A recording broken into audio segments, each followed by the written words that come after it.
प्रिय श्रोता बंधुओं, मैं अगले भाग में आपको लेकर चल रहा हूँ। पिछले भाग में हमने आपको बताया कि माता पार्वती किस कठिन तपस्या से गुजर रही है। शुद्ध चित्त वाली पार्वती ने प्रचंड आंधी कड़ाके की सर्दी में अनेक प्रकार की वर्षा तथा दूसर धूप को भी सेवन किया। उसके ऊपर वहाँ नाना प्रकार के दुख आए, परंतु उन्होंने उन सबको कुछ नहीं गिना। प्रिय श्रोता बंधुओं, वे केवल शिव में मन लगाकर वहाँ बड़े प्रेम भाव से खड़ी या बैठी रहती थी। उनका पहला वर्ष फलाहार में बीता और दूसरा वर्ष उन्होंने केवल पत्ते चबाकर बिताया। इस तरह तपस्या करती हुई देवी पार्वती ने क्रमशः असंख्य वर्ष व्यतीत किए। तदंतर हिमवान की पुत्री शिवा देवी पत्ते खाकर भी छोड़कर सर्वथा निराहार रहने लगी। तो भी उसके बाद भी उनका अनुराग बढ़ता ही गया। हिमांचल पुत्री शिवा भोजन के लिए पर्ण का भी परित्याग कर दिया। इसलिए देवताओं ने उनका नाम बड़े प्रेम से, शक्ति से, ध्यान से, ज्ञान से, मान से अपर्णा रख दिया। इसके बाद पार्वती मैया भगवान शिव के स्मरण पूर्वक एक पैर से खड़ी होकर के पंचाक्षर मंत्र का जाप करती हुई बड़ी भारी तपस्या करने लगी। उनके अंग चीर और बलकल से ढके थे। वे मस्तक पर जटाओं का समूह धारण किए रहती थी। इस प्रकार शिव के चिंतन में लगी हुई पार्वती ने अपनी तपस्या द्वारा मुनियों को भी जीत लिया। उस तपोवन में महेश्वर की चिंता पूर्वक तपस्या करते हुई काली के 3000 वर्ष बीत गए। और समय बीते, लेकिन उस वन में फिर दोबारा 3000 वर्ष बीत गए।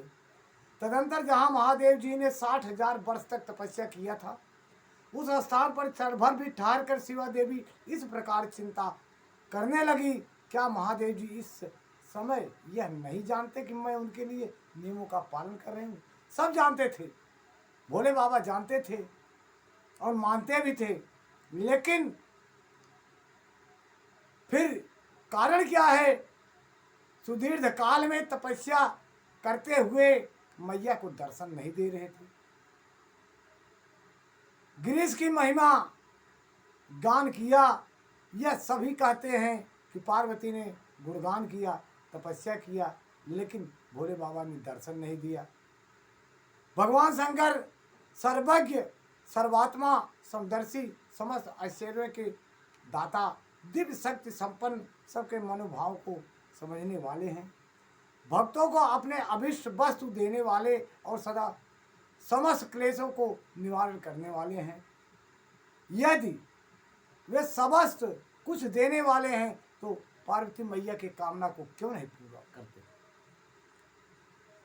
नारद तंत्रोक्त शिव पंचाक्षर मंत्र का सदा उत्तम भक्ति भाव से विधि पूर्वक जप किया।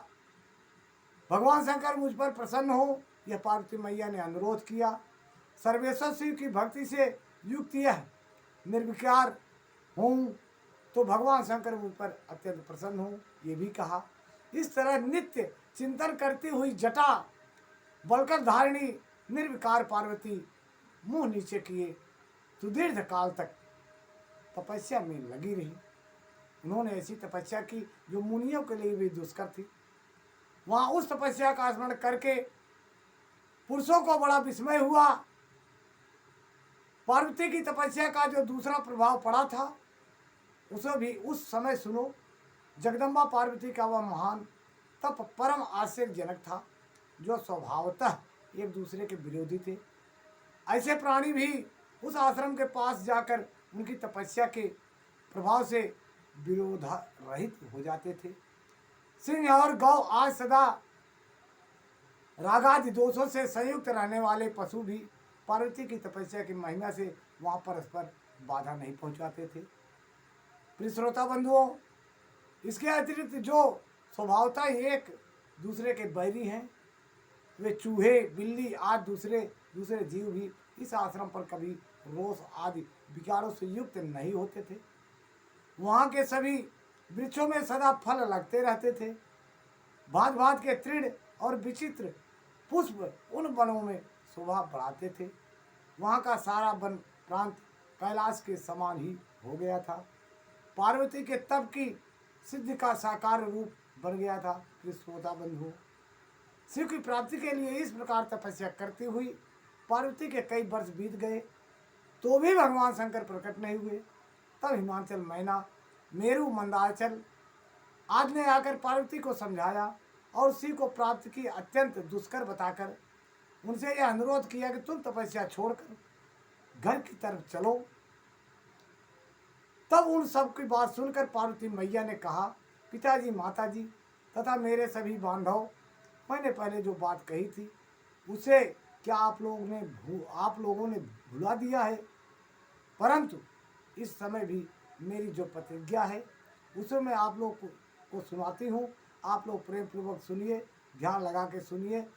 जिन्होंने रोष से कामद यानी कामदेव को जलाकर भस्म कर दिया है, सारे जंगल को जला दिया है, यद्यपि वो विरक्त हैं तो भी मैं उनके तपस्या से उन भक्त वत्सल भगवान शंकर को अवश्य संतुष्ट कर दूंगी। ये मेरी इच्छा है, मेरा ध्यान है, मेरा प्रेम है, वो जरूर सुनेंगे। आप सब लोग प्रसन्नता पूर्वक अपने अपने धाम को जाइए। महादेव जी संतुष्ट होंगे कि इसके अन्यथा विचार करके आवश्यकता नहीं है। जिन्होंने कामदेव को जलाया है, जिन्होंने इस पर्वत वन को जलाकर भस्म कर दिया है, उस भगवान शंकर को मैं केवल तपस्या करके ही यहाँ बुलाऊंगी और उन्हें अपना बनाकर ही छोड़ूंगी। मेरी यह प्रतिज्ञा अटल है, कभी टल नहीं सकती। आप लोगों से नम्र निवेदन है कि आप लोग सब अपने अपने धाम जाइए और इंतजार करिए, मेरी तपस्या पूर्ण हो जाएगी। भोले बाबा दर्शन देंगे और हमारी मनौती पूर्ण होने के बाद ही हम महल में पाँव रखेंगे। यही कह के पार्वती मैया उन लोगों को भेज देती है। सभी अपने धाम को जाते हैं। माँ पार्वती फिर कठिन तपस्या में लग जाती हैं। इसके बाद मैं अगला भाग आपको फिर अगले भाग में छोटे छोटे टुकड़े में सुना रहा हूँ, इसलिए कि आप ऊब न जाएं। थोड़ा थोड़ा सुन करके ध्यान दीजिए, श्रवण कीजिए, मनन कीजिए, चिंतन कीजिए, ग्रहण कीजिए। भोले बाबा और पार्वती मैया कृपा आप पर जरूर बरसेगी। धन्यवाद।